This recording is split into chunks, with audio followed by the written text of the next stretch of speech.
Damos comienzo a un nuevo programa.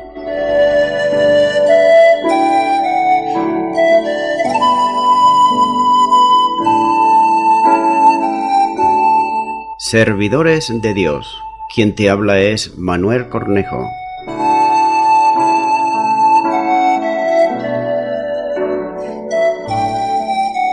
Este es un programa que está respaldado por la Iglesia Evangélica Misión Evangélica de Cataluña.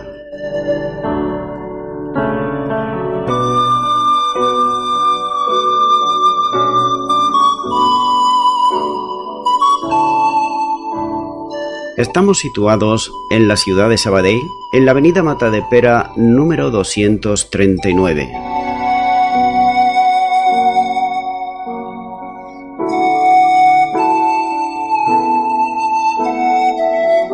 Antes de dar introducción a la palabra de Dios, estaremos poniendo una alabanza.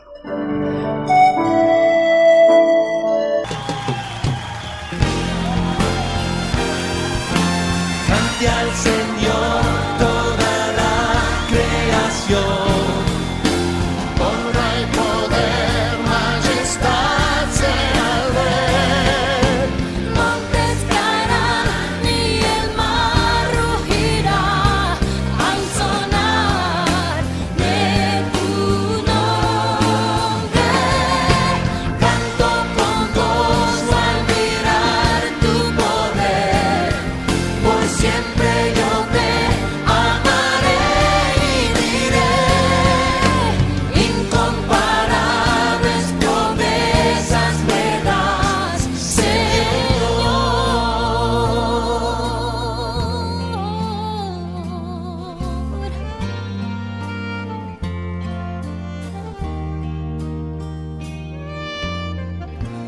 Mi Cristo, mi Rey, nadie es como tú.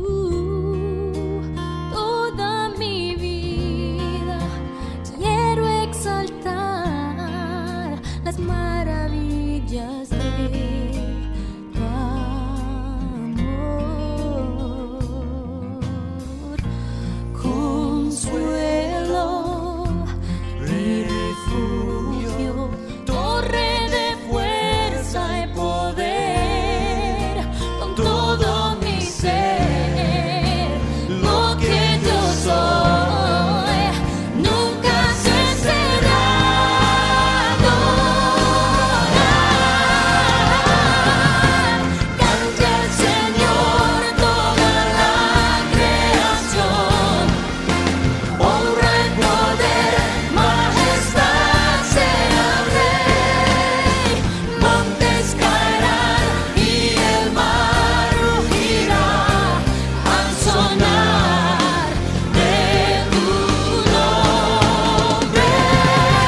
Canto con gozo al mirar tu poder, por siempre yo te amaré y diré incomparables promesas me das, Señor.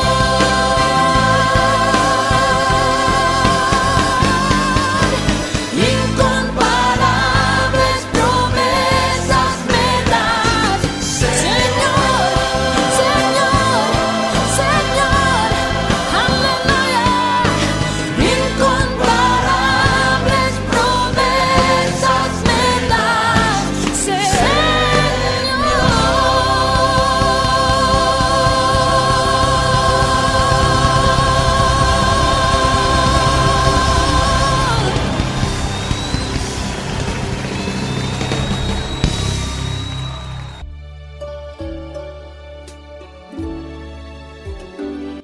Y ya nuevamente, tras la pausa musical, estoy con todos ustedes. Estaré compartiendo la palabra de Dios, la Biblia, y lo voy a estar haciendo de una manera expositiva, versículo a versículo. Y en esta ocasión será en Hechos de los Apóstoles, capítulo 23 y versículo 1, donde dice: Entonces Pablo, mirando fijamente al concilio, dijo: Varones hermanos, yo con toda buena conciencia he vivido delante de Dios hasta el día de hoy. El acusado no es un hombre sin letras, sino alguien que fue un rabino, conocedor profundo de la ley y que sabía de la astucia de las interioridades del Sanedrín.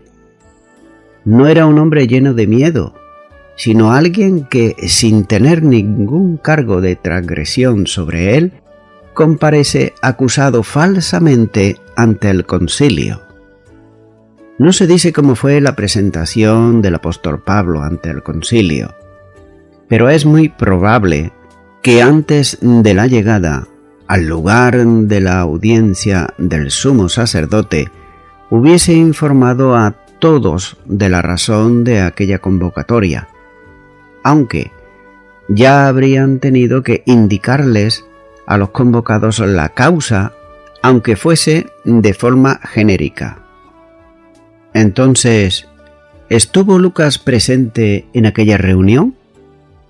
Es muy posible, puesto que en la reunión no era una reunión secreta y se hacía en un lugar a donde se podía llegar fácilmente por los que estuvieran interesados.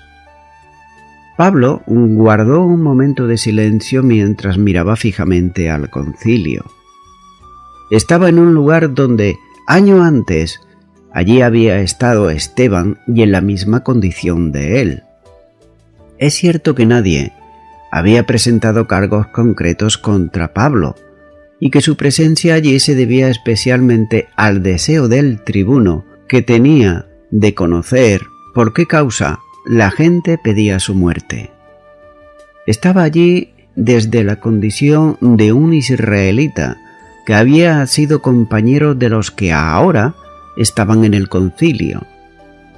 El apóstol va a iniciar su discurso delante del concilio y lo haría en griego, de modo que Claudio Licias pudiera entender todo cuanto él iba a decir.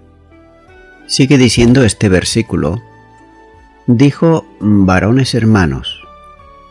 En el inicio de su discurso se dirige Pablo al concilio llamándoles varones hermanos. Causa la impresión de que continúa el discurso que se había interrumpido abruptamente el día anterior.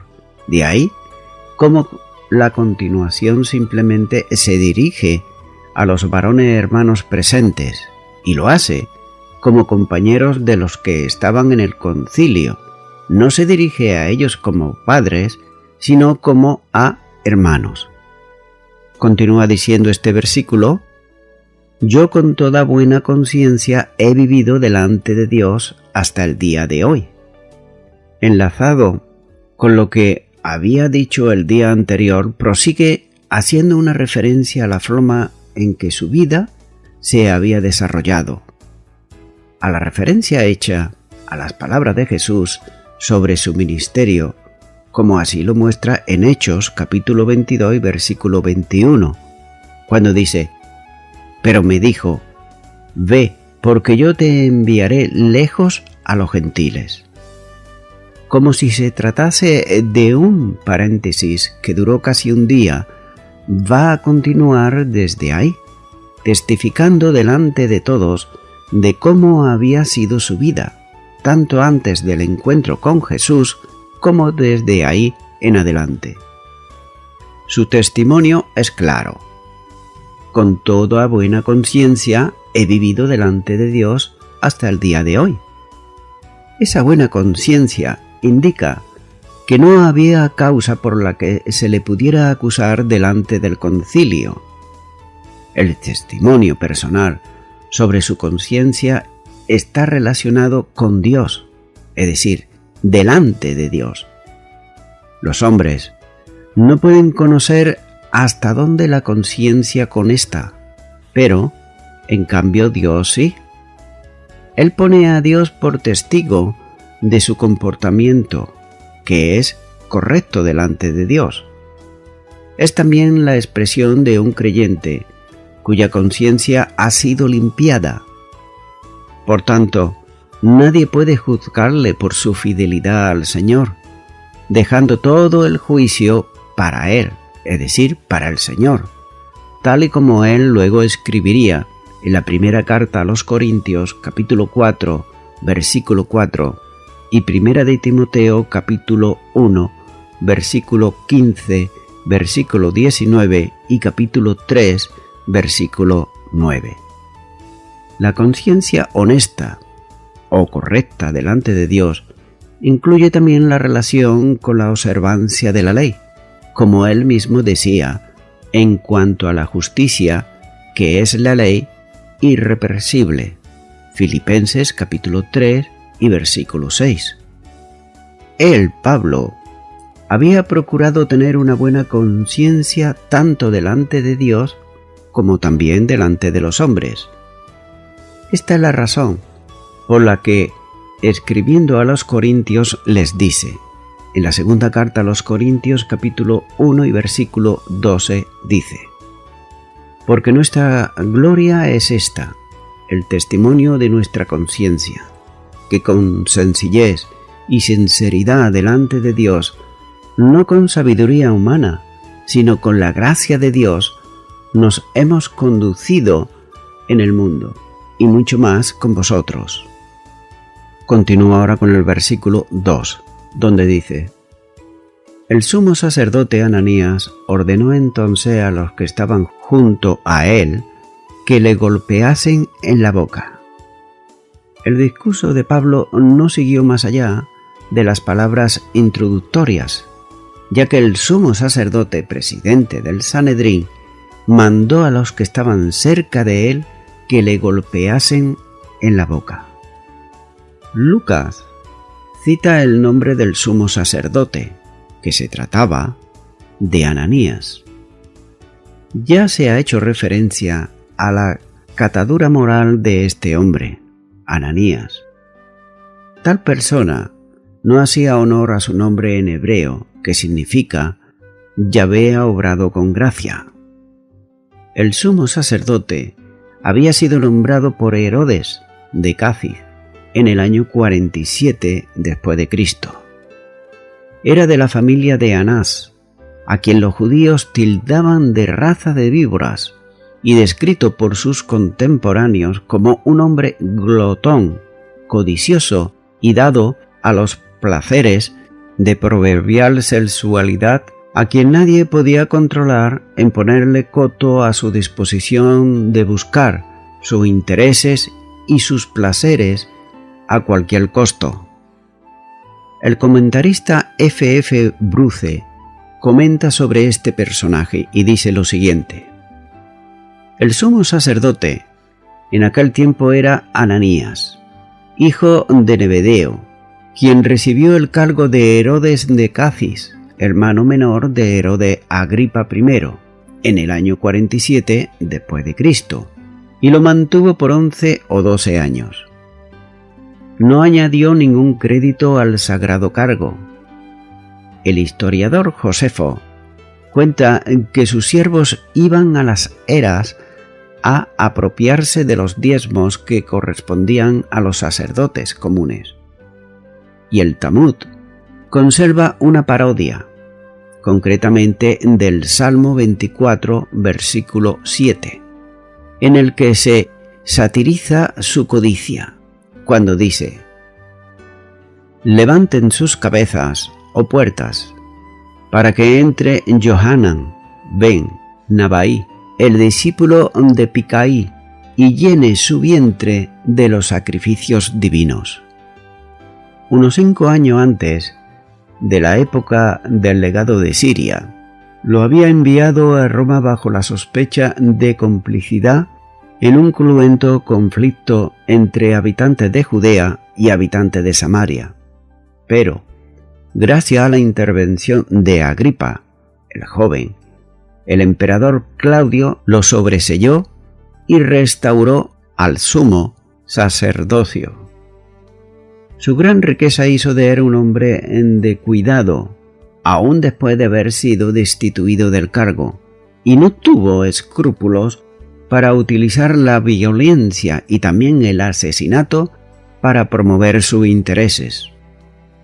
Su política prorromana, no obstante, lo convirtió en objeto de intensa hostilidad de parte de los nacionalistas militantes en Judea, y cuando se originó la guerra contra Roma en el año 66 después de Cristo, los insurgentes lo sacaron de un acueducto en la que se había él tratado de esconder y lo mataron junto con su hermano Ezequías.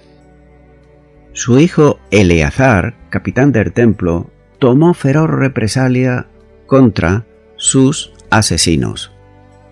Hasta aquí el comentario de F. F. Bruce. Continúo ahora con el versículo 3, donde dice: Entonces Pablo le dijo: Dios te golpeará a ti, pared blanqueada. ¿Estás tú sentado para juzgarme conforme a la ley? ¿Y quebrantando la ley me mandas golpear? La bofetada en el rostro hizo que Pablo no mantuviera ni el respeto ni el silencio. Reaccionó de inmediato. Jesús también reaccionó cuando el soldado lo golpeó en el rostro, pero él solamente preguntó si había dicho algo malo y al soldado le preguntó por qué le había pegado, tal como dice el Evangelio de Juan, capítulo 18 y versículo 23. Por contraste, Pablo no pudo imitar aquí a su maestro en esto. Le pidió a Dios que castigara al sumo sacerdote. Su pedido fue, en realidad, una maldición lanzada contra Ananías. Dicho sea de paso, Pablo habló con sentido profético, porque la maldición que pronunció se cumplió años más tarde, cuando Ananías murió en manos de unos asesinos. Además, Pablo describió a Ananías con un ofensivo epíteto, cuando le dice: tu pared blanqueada. En otras palabras, Ananías era como una pared tambaleante que externamente tenía una cobertura de cal, pero la estructura interna carecía de argamasa que mantuviese unidos los ladrillos que la formaban.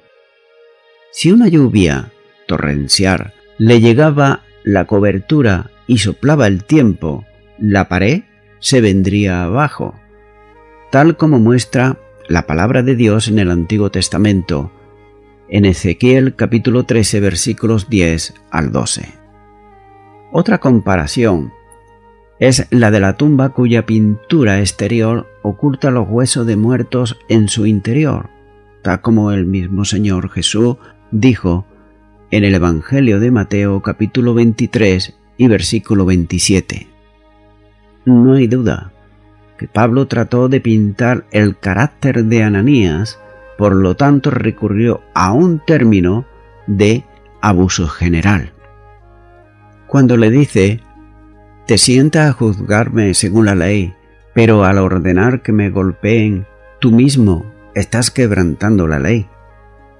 Experto en la ley mosaica, Pablo plantea ante Ananías una cuestión legal. Sobre la base de la ley, el sumo sacerdote no tenía derecho alguno de ordenar que se le golpease a Pablo. Si Ananías hubiese admitido que había quebrantado la ley, por otro lado, como dice en Levíticos capítulo 19 y versículo 15, cuando dice: juzga a tu prójimo justamente, habría perdido su autoridad para él poder juzgar, ya que los fariseos y los expertos en la ley que estaban presentes en la corte tienen que haber estado de acuerdo con Pablo, porque en la ley judía los derechos de los acusados eran cuidadosamente salvaguardados. Continúo ahora con el versículo 4, donde dice: los que estaban presentes dijeron: ¿al sumo sacerdote de Dios injurias? Para los que estaban presentes, entre ellos quizás el que golpeó a Pablo, este insulto fue demasiado. se hizo oír un grito de indignación cuando dijo: ¿Te atreves a insultar al sumo sacerdote de Dios? Pese a la crueldad y a su carácter codicioso, y al hecho de que había sido nombrado por un rey pagano, los observadores reconocían en él, en el sumo sacerdote, un sumo sacerdote de Dios. De nuevo, nótese el paralelismo aquí que hay entre Jesús y Pablo. El soldado que golpeó a Jesús le preguntó: ¿De esta manera respondes al sumo sacerdote? Juan, capítulo 18 y versículo 22. La gente que estaba parada cerca de Pablo hizo prácticamente la misma pregunta. Continúa ahora con el versículo 5, donde dice: Pablo dijo: ¿No sabía, hermanos, que era el sumo sacerdote? Pues escrito está: no maldecirás a un príncipe de tu pueblo. La respuesta de Pablo: ¿no sabía, hermanos, que él es el sumo sacerdote?, es difícil de interpretar. Se han dado varias explicaciones, pero ninguna de ellas es satisfactoria. Debido a que Pablo había estado ausente de Jerusalén, no sabía que Ananías era el sumo sacerdote. Pero esto puede aceptarse con dificultad, ya que Pablo había estado en Jerusalén al final de su segundo viaje misionero, tal como así lo muestra en Hechos capítulo 18 y versículo 22. Y eso tiene que haberle permitido saber que Ananías era el sumo sacerdote. Pablo rehusó reconocer a Ananías como sumo sacerdote y por tanto dijo con toda ironía: no sabía, hermanos, que él es el sumo sacerdote. Pero él estaba ampliamente enterado de la historia de Israel y sabía que algunos de los pasados sumos sacerdotes habían sido igualmente malos. Parece ser que Pablo tenía la vista muy mala, eso por un lado, tal y como él escribiría a los Gálatas en el capítulo 4, versículo 15 y capítulo 6, versículo 11. Y quizás no pudo distinguir al sumo sacerdote de entre los demás miembros del Sanedrín. Pero él sabía que el sumo sacerdote era quien presidía el Sanedrín. Así que, cualquiera sea la solución que los comentaristas escojan, siempre hay objeciones. Quizás se puede llegar a pensar que haríamos nosotros bien en entender que Lucas pinta aquí a Pablo como un ser humano, lleno de sus virtudes, pero también lleno de sus defectos. Y esto, como la misma palabra de Dios nos muestra, todos los hombres, absolutamente todos los hombres y todas las mujeres, estamos sujetos a pasiones, a debilidades y a errores. Así que si fijamos nuestra mirada en estos hombres, pues debemos de escoger siempre lo bueno, y aquello que no hacen correctamente debe de ser una advertencia para nuestras vidas para que no erremos igual que ellos. Por tanto, Pablo perdió el control, fue rudamente interrumpido por el sumo sacerdote y fue golpeado en el rostro. Mientras trata de recuperar su compostura, hace su comentario poco claro. Quizás debe entenderse como una aparente excusa por haber sido descortés con el sumo sacerdote Ananías. Como experto de la ley que era Pablo, inmediatamente citó la ley mosaica cuando él dijo: no hablarás mal de los gobernantes de tu pueblo, como así dice en Éxodo capítulo 22 y versículo 28. Pero en la Septuaginta se lee como sigue.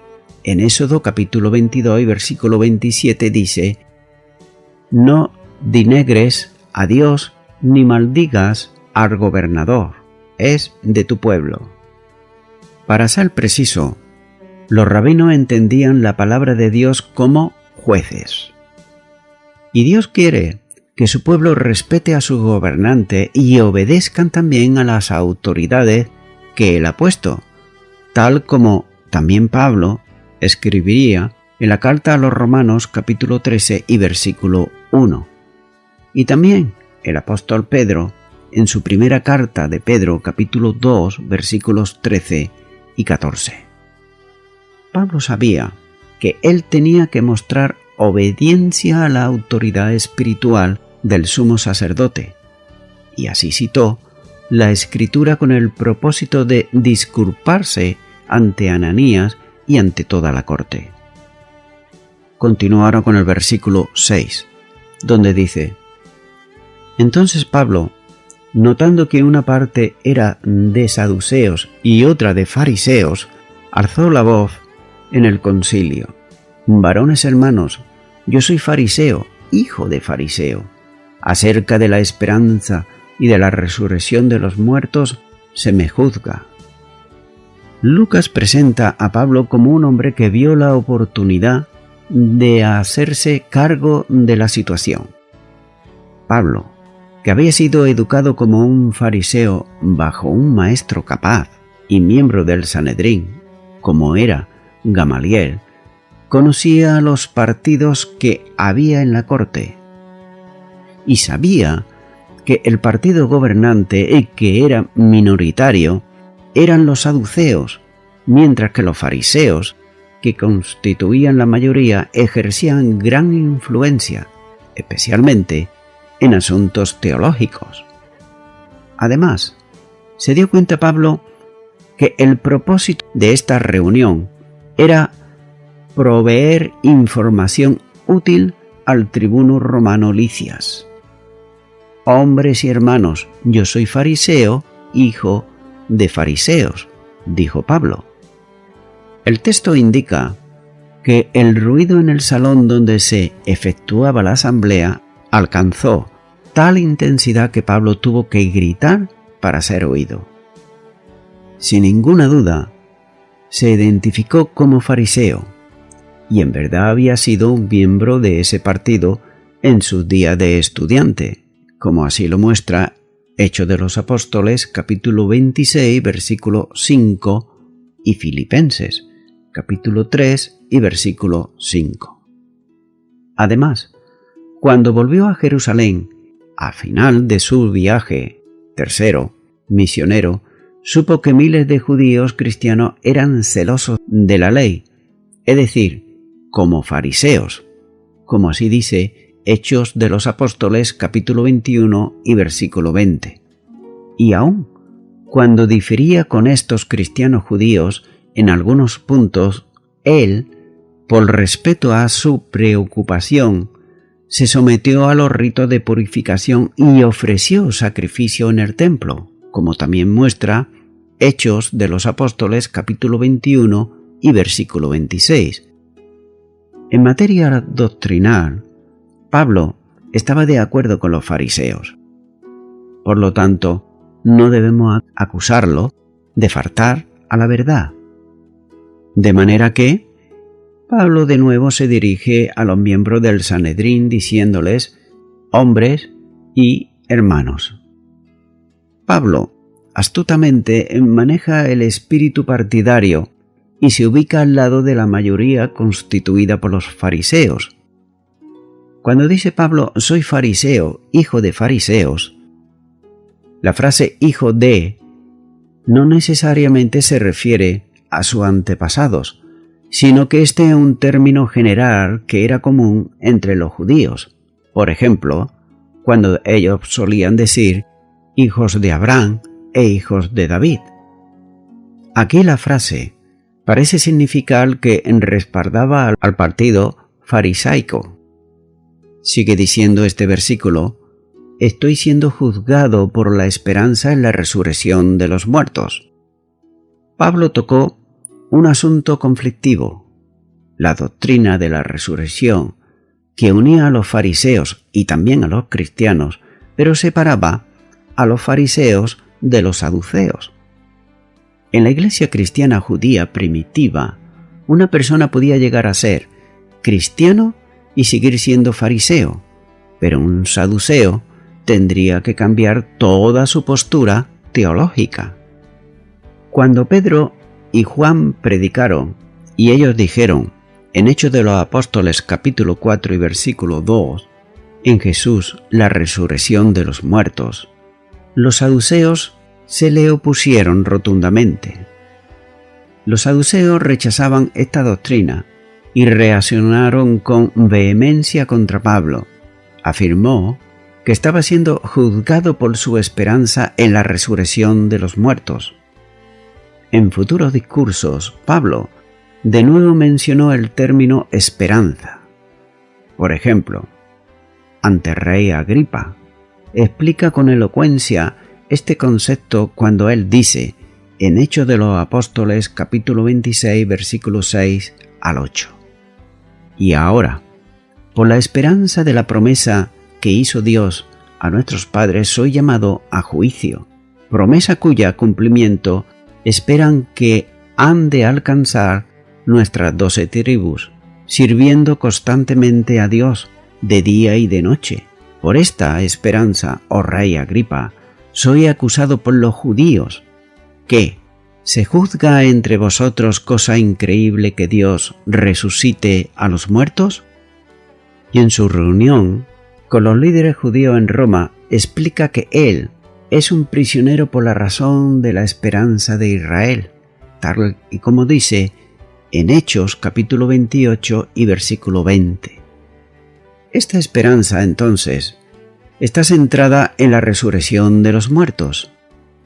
Pablo presenta esta creencia en la resurrección como la verdadera continuación de la religión judía y del pueblo de Dios en el cristianismo. Por tal razón recibe el respaldo tanto de los cristianos por un lado, judíos, como también de los fariseos. En sus presentaciones, la resurrección de Jesús está íntimamente relacionada con la resurrección general, por lo cual rechazar una es rechazar también la otra. Y voy concluyendo con esto. Pablo menciona en el versículo 1, cuando dice, varones hermanos, yo con buena conciencia he vivido delante de Dios hasta el día de hoy. Pero, ¿qué significa vivir con buena conciencia? El significado de conciencia en griego es la palabra que dice syneidesis, es decir, conocimiento interior del bien que debemos hacer y del mal que debemos evitar. Se considera a la buena conciencia como conducto que lleva a la paz del alma. Cuando esto ocurre, con frecuencia se dice, tengo la conciencia tranquila, o mi conciencia está en paz porque no hice nada de lo que se me acusa. En cambio, la mala conciencia produce perturbación, sentimientos de culpa, insomnio, depresión, temor a ser descubierto, encarcelado o avergonzado públicamente. El apóstol Pablo se dirigió al concilio de manera franca y totalmente honesta, invocando al juez de su propia vida y conducta, es decir, su conciencia, para afirmar que no tenía ningún motivo para sentirse acusado o culpable delante de Dios, ante quien nadie podía ocultarse. Él dice, yo con toda buena conciencia he vivido delante de Dios. Este punto es fundamental cuando tratamos el tema de la conciencia porque marca un parámetro para definir si la conciencia fue correcta o no lo fue. En algunas personas, su conciencia está moldeada por la tradición familiar o tal vez la cultura. Para otras, está condicionada a su religión particular y otros se guían por sus propios criterios de lo que está bien o lo que está mal.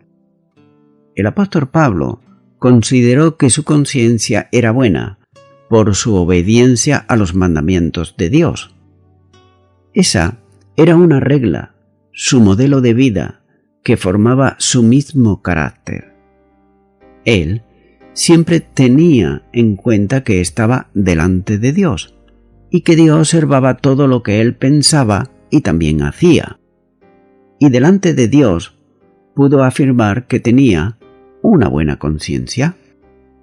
Estimado y estimada oyente, tenemos las personas paz para con Dios cuando hemos sido justificados a Dios mediante la fe en Jesucristo, tal y como dice la carta a los Romanos capítulo 5 y versículo 1, cuando dice: justificados, pues, por la fe, tenemos paz para con Dios por medio de nuestro Señor Jesucristo.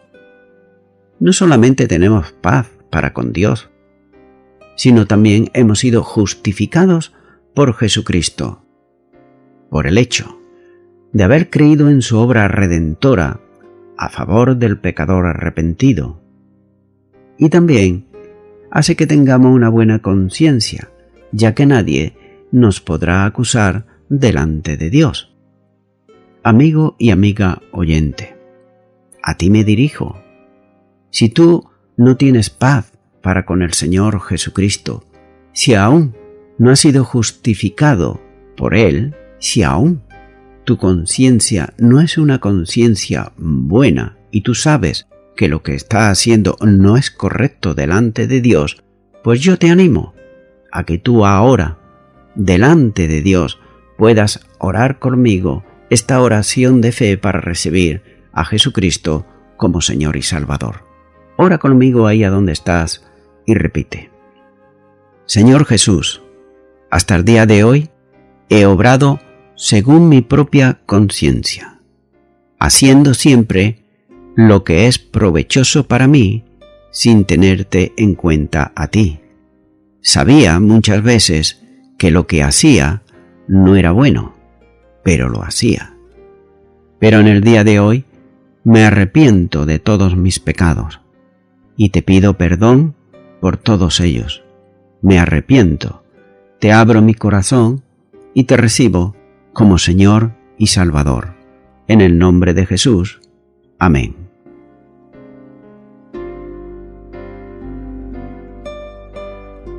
Amigo y amiga oyente, si tú has hecho esta oración de todo tu corazón, te recomiendo que comiences en primer lugar a orar a Dios en el nombre de Jesucristo. Orar a Dios no es rezar, sino que es hablar con una persona. También te recomiendo que leas la palabra de Dios. Comienza por los evangelios si no lo has hecho nunca. Y también te recomiendo que para que puedas crecer espiritualmente, te congregues en una iglesia cristiana evangélica donde se predique, se enseñe y se practique la sana doctrina y la palabra de Dios. Congrégate ahí y con el tiempo crecerás espiritualmente y podrás servir al Señor Jesucristo. Que Dios te bendiga. Y a toda la audiencia, nuevamente ya me estoy despidiendo de todos ustedes y será hasta el próximo programa. Que Dios os bendiga a todos. Cierra tus ojos y mira conmigo un momento al Señor.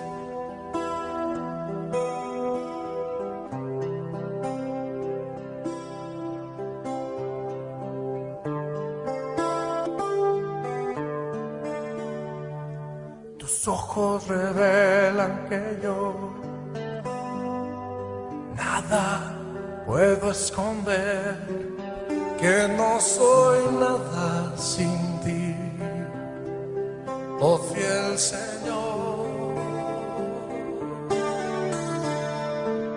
Todo lo sabes de mí, cuando miras el corazón, todo lo puedes ver muy dentro de mí. Lleva mi vida a una sola verdad, que cuando me miras nada puedo ocultar. sé que es tu fidelidad que lleva mi vida más allá de lo que puedo imaginar.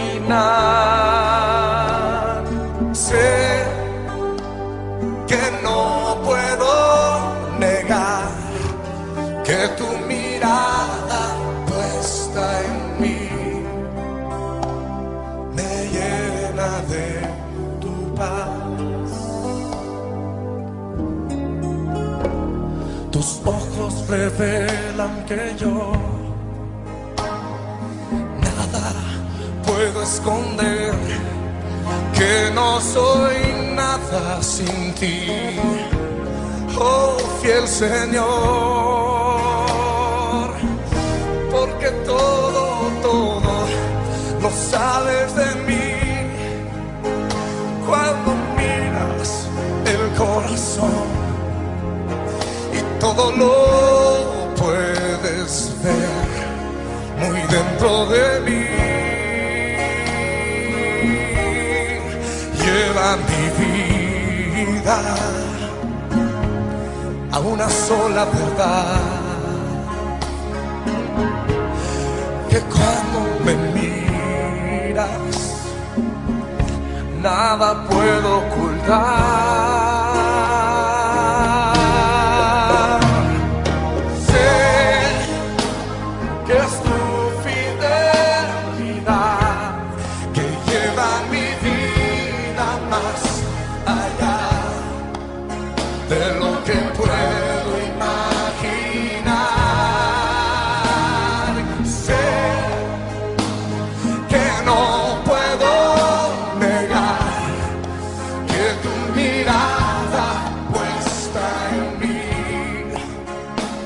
me llena de tu paz. Cántaselo al Señor conmigo, todo mundo. Sé que es tu fidelidad que lleva mi vida más allá de lo que puedo imaginar.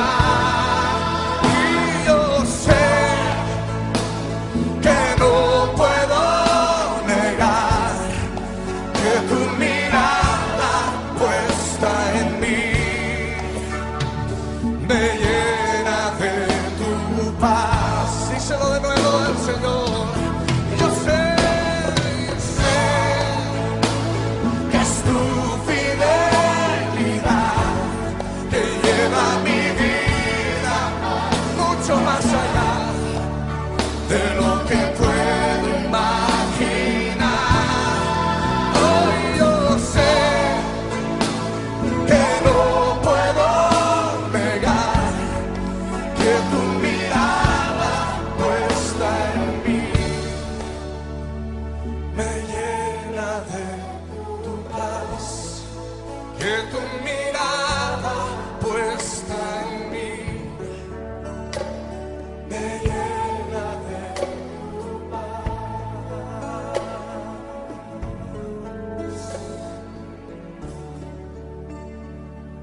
me llenas de